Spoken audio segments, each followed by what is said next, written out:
Sonhos é o primeiro filme do Akira Kurosawa que eu assisto. É um dos últimos projetos do autor, talvez também um dos mais significativos. Assim, pelo menos é uma sensação que eu tenho, né? Especialmente pelo seu caráter mais íntimo, mais um tanto autobiográfico, né? Um tanto ensaístico que o Akira nutre aqui. Claro, com certeza eu tenho que estudar mais para confirmar. Mas de todo modo, esse filme ele é, em suma, uma obra difícil, né? O Akira ele exige que prestemos atenção de verdade ao que estamos vendo na tela e exige também que nos conectemos com isso, né? Com a fantasia onírica que ele sonhou. E em relação a essa última parte, não é à toa que o homem que seguimos em cada história não tem absolutamente nenhum nome, né? Ele é referenciado apenas como eu. Não é à toa também que no trailer oficial da Warner Bros. O filme é descrito como os sonhos de um homem para todos os sonhadores. Ou seja, há aqui todo um projeto de capturar o universal num recorte bem particular, né? De encontrar todos os homens nos sonhos de um homem só, de certo modo. E esse é um plano audacioso, sem dúvida, né? Mas eu diria que o Akira ele conseguiu o que queria. Claro, a própria ideia do onírico ajuda bastante, afinal de contas é própria do sonho ser simbólico e é própria do sonho, de certo modo, ser universal, né? Ele tem essa potência de abraçar o mundo. Essa ambição de universalidade, aliás, não é só temática, né? Porque ela está entranhada na própria arquitetura do filme. Os Sonhos ele é aberto e fechado por dois ritos de passagem. No primeiro conto, O Sol e Chuva, a gente tem um menino que testemunha o casamento proibido das raposas e é confrontado pela mãe com a exigência de reparação. Isso aqui, inclusive, tem um conteúdo bastante folclórico e mitológico próprio da cultura japonesa. No último, a Vila dos Moinhos d'Água. O mesmo homem, já adulto, chega a tempo de acompanhar o funeral de uma anciã numa aldeia que, bem, parece ter escapado do tempo, né? Então a gente tem aqui casamento e funeral, início e fim. E entre esses dois polos, os outros contos eles vão alternando registros, né? A culpa de um comandante que atravessa um túnel escuro, sendo seguido pelos fantasmas do próprio pelotão que ele, com suas ações, acabou levando à morte, né? Esse aqui é o conto O Túnel. Ao encontro quase místico, eu diria, com Van Gogh, né? Vivido curiosamente por Martin Scorsese. É bem legal quando a gente vê que ele está ali. É uma personalidade que eu não esperava, né? Eu particularmente não esperava encontrar nesse filme. E esse encontro acontece dentro das próprias pinturas do artista, né? Num conto chamado Corvos, que discute o processo artístico em si, né? De um modo muito interessante, realmente muito legal. E, claro, o Pesadelo Nuclear de Monte Fuji em Vermelho, ao qual já eu vou retornar, né? E, curiosamente, vejam só, o Kurosawa ele já era um diretor e roteirista mundialmente conhecido e reconhecido, né? Quando decidiu trabalhar nesse projeto. Ele já tinha lançado Ran, Kagemusha, Rashomon e uma miríade de outros filmes, mas ainda assim foi extremamente complicado para ele conseguir apoio para filmar os seus sonhos. Nenhum estúdio japonês queria financiar o projeto. Afinal, o formato do filme não era convencional, né? São 8 contos independentes, cada um com a sua própria história e conjunto de personagens. A linguagem ela também não é muito simples, ela é simbólica, ela é folclórica, é didática. E em alguns pontos ela é poderosa o suficiente para incomodar algumas autoridades, né? Então, por causa dessas coisas e algumas outras, Sonhos meio que era uma aposta perigosa, né? Quem exatamente podia garantir retorno para os estúdios? Absolutamente ninguém, né? Não obstante esse problema, o Kurosawa conseguiu fazer o filme e a ajuda acabou vindo de fora, né? Veio de dois nomes que qualquer um reconhece, que são George Lucas e Steven Spielberg, né? Que viram ali uma oportunidade de retribuir ao mestre que os havia inspirado. O Spielberg ele enviou o roteiro adiante, ajudou com o contrato da Warner Bros. E o George Lucas cedeu a sua empresa de efeitos especiais para fazer os efeitos mais elaborados do filme a preço de custo, né? O que para a época com certeza devia ser gigante, né? Imagine hoje em dia que alguém com um guaraná e uma coxinha faz um efeito tremendo. Imagine na época que tudo isso estava começando, devia ser algo de outro mundo. O resultado foi um filme de quase 2 horas que fala sobre curiosidade, punição, luto, culpa, responsabilidade, criação artística, enfim. É uma miríade de temas que nos tocam, né, amarrados não por um enredo comum, mas por esse personagem sem nome que todos nós indicamos como eu. Sonhos estreou no Festival de Cannes em maio de 1990, fora da competição, né? E a reação da crítica foi educada, mas morna, né? Parte dessa crítica, inclusive, bateu justamente na tecla do didatismo, viram no protagonista passivo e nos discursos mais diretos do filme uma simplificação excessiva.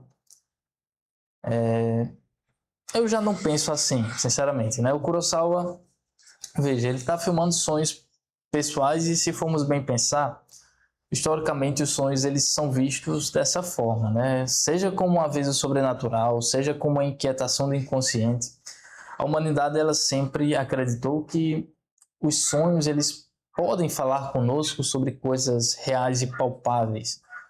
E o Kurosawa parece seguir essa linha aqui, ou seja, pelo menos ao meu ver, o que ele faz é totalmente intencional. Claro, alguns podem gostar, outros podem não gostar, mas é intencional, faz parte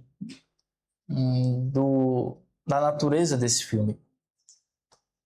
E a acusação de passividade do protagonista também parece que merece uma resposta, porque afinal de contas ela também não é gratuita, né? O eu de Kurosawa realmente não age na maior parte das vezes, né? Ele é mais uma testemunha do que um protagonista de fato.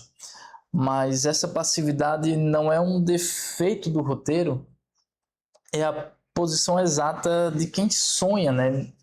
Porque afinal ninguém dirige o próprio sonho, o próprio pesadelo, ninguém intervém na própria fantasia como quem resolve alguma coisa, algum problema, né? O sonhador ele só pode ver, só pode sentir e capturar alguma coisa disso. Então, se o Kurosawa tivesse dado ao eu o poder de agir, de mudar o curso das coisas, de certo modo ele teria traído a natureza do material que ele está filmando, né? Não sei se vocês vão concordar, mas me parece que é o caso, né? A passividade ela não é, portanto, não é a ausência de uma escolha dramática, mas é a escolha mais lógica, né? Mais óbvia. No Sexto Sonho, Monte Fuji em vermelho, por exemplo, né? Eu disse que a gente ia retornar a ele. Eu se vê diante da erupção do Monte Fuji e a gente tem uma série de acontecimentos através dos quais o Kurosawa vai fazer referência a medos, a perigos, há coisas que estão rondando o pensamento coletivo da época. E o conto ele acaba com o nosso protagonista completamente sem ação, né, esperando a morte que virá por causa de decisões de outros, as quais ele não tinha absolutamente como intervir de modo algum, né? E claro, ó, veja só, a ideia que o Kurosawa quer passar aqui nesse conto, ela é clara, né? Ele está falando dos perigos das políticas nucleares japonesas. Ele fala que da responsabilidade que os homens têm nas mãos. Ele fala dos tantos inocentes que acabaram morrendo pelos erros de outros.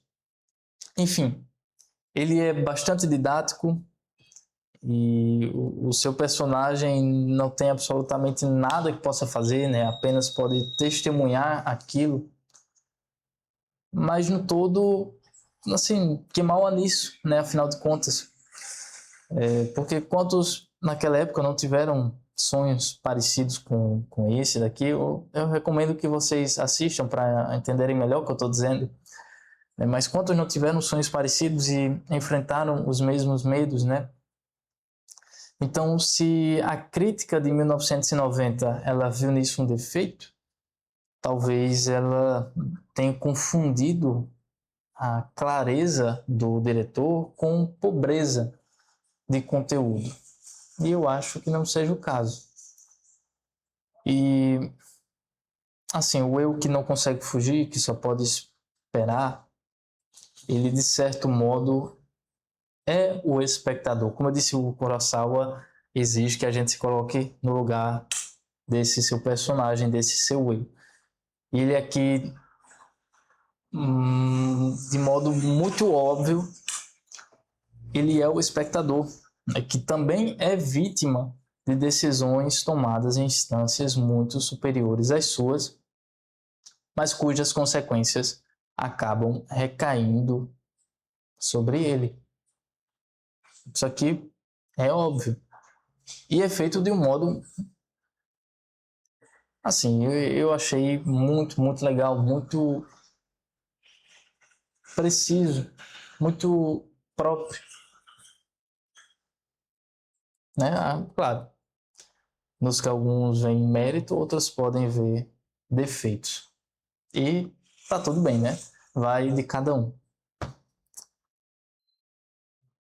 Partindo de tudo isso que a gente disse, especialmente desse envolvimento nosso e dessa identificação do público com o personagem, talvez seja exatamente aí que Sonhos ele se torne mais do que um exercício de estilo do Kurosawa, né? Porque o filme ele não está interessado em nos mostrar os pesadelos e as fantasias do diretor, né? Ele está interessado em nos devolver através deles os nossos próprios, de alguma forma, né?